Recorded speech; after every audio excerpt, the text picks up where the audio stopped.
घने वर्षावन के बीच बहती एक शांत नदी, उस नदी के किनारे नरकटों के बीच ऊदबिलावों ऑटर्स का एक छोटा सा परिवार रहता था।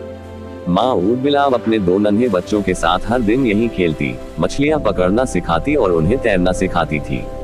बच्चे मासूम थे, दुनिया के खतरों से अनजान। उसी नदी की गहराई में एक विशाल एनाकोंडा छिपा हुआ था। उसका शरीर मोटे तने जैसा था और आंखें ठंडी बचाला।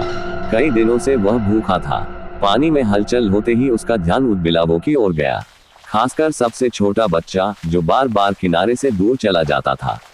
एनाकोंडा ने सोचा, यह आसान शिकार है। धीरे धीरे बिना पानी में लहर पैदा किए वह ऊपर की ओर बढ़ा। माँ ऊदबिलाव उस समय दूसरी तरफ मछली पकड़ रही थी। तभी एक पल में एनाकोंडा ने बच्चे को अपने फुर्तीले शरीर से जकड़ लिया। नन्हा ऊदबिलाव चीखा, पानी उछला। वह छटपटाने लगा, लेकिन पकड़ बहुत मजबूत थी। आवाज सुनते ही माँ ऊदबिलाव ने देखा, उसका खून खौल उठा। उसका बच्चा उसकी आंखों के सामने एक राक्षसी सांप के फंदे में था। माँ ऊदबिलाव में अब कोई डर नहीं था, सिर्फ गुस्सा और ममता।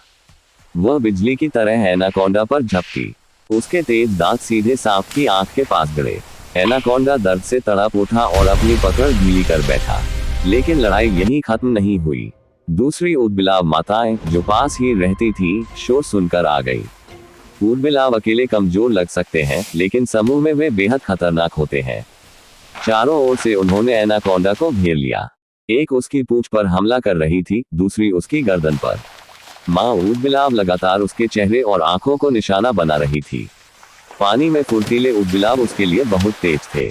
बच्चा अब ढीली पकड़ से छूट चुका था। एनाकोंडा को पहली बार एहसास हुआ, उसने गलत शिकार चुन लिया था। किनारे पर माँ ऊदबिलाव अपने बच्चे को सीने से लगाए बैठी थी।